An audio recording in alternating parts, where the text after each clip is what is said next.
My name is Oliver Seacat, and I'm an educator. Tonight, I invited some of my friends, a diverse, multi-generational group of teachers, entrepreneurs, politicians, and dreamers, over to my home for dinner to talk and to listen. The only common thread between us is that we care deeply about the future of education.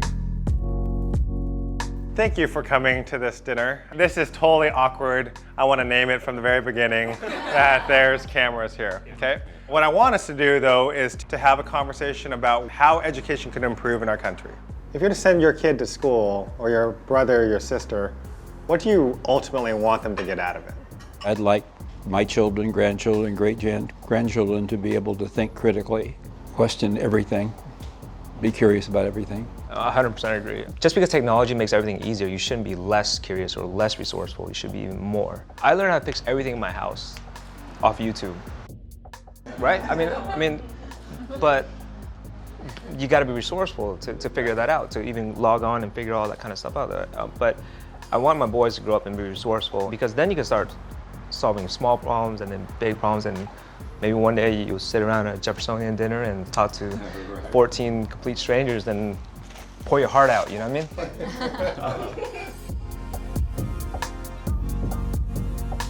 Growing up in South Central in the 80s, I had to walk through 3 different gangs just to get to school. I know most people don't understand gangs, but when you're from a certain community and you have those friends that'll come to your aid at a beck and call, it's a powerful thing. We looked up to the drug dealers and the gangbangers, and we emulated them, and we one day became them. And you grow up in that type of environment, that's all you know. That's why it's so important that our kids be exposed to different environments. Once I stepped out of South Central and saw the Grand Canyon for the first time, it blew my mind. It was like there's a God, something bigger than South Central, and I wanted to see more. And that was the seed that changed me. So environment is definitely educational, and some of the kids in the inner city, that's what they need. They need to be removed from that environment, even if it's for a day, even if it's for a month. I think that right there will make the biggest difference in any kid's life, because it made the biggest difference in mine.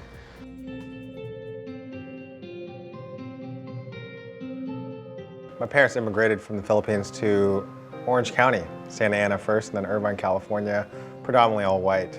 I think Paul and I might have been the only 2 Asians there at the time, and that's completely changed now. My name's Oliver. They already started with assimilation even before I was born. And the whole idea of assimilation and taking away your identity and assimilating to the dominant identity was the environment that I grew up in. That's how you succeed. And I think that overall, while it helped me become individually successful, has shaped me in a way to believe that not everyone has the ability just to assimilate that quickly, just by changing your name and getting rid of your accent. Yes, individual effort, it'll take you most of the way there, but not all the way there. And that there is a role that we all need to play to support a community so that everyone has an equal chance.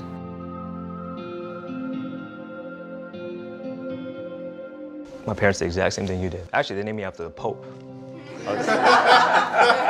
So, I mean, no pressure there, you know what I mean? Like, we ate Vietnamese food 6 days a week, and we ate American food every Friday night. My goal is to evoke some sort of memory in the customer. You want everybody to come in and like, oh man, oh, I know what that is. Like, this is cool. We're already kind of awkward when we all sat down, right? Like, it was like, who the hell are these people? Like, do I even belong here? But then you get food, and food speaks to everybody. Food brings people together. My parents would always joke around and they'd be like, you're such a bright kid, if only you had papers. And me being like little, I was like, what does that mean? After 9/11, it's when it finally clicked, because I heard the term immigration a lot more and I understood who I was. So once like 9/11 happened, it was a lot like, okay, I'm in elementary school, but my middle school stuff is like, okay, Diana, you need to go to college, because that's the only way you can do something with your life. I was very much like, I'm gonna get good grades, I'm gonna go to a good high school, and I'm gonna go to college. And that was like my plan as like a 6th grader, which I think is pretty interesting to me now, because I have no plan. My father taught me to listen more than I talk, which isn't always easy, but to try to listen to people and their experiences and know that and try to be empathetic. If we can educate each other on getting to know the people around us and be empathetic and put ourselves in other people's shoes, I think the future of, say, education, if we want to say education of the world, is going to be in pretty good shape.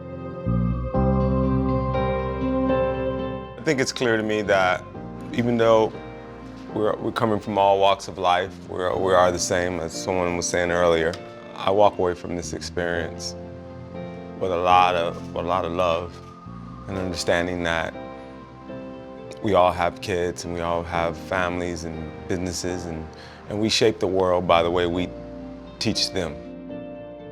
Tonight, I realized that we aren't as divided as our Facebook feed suggests.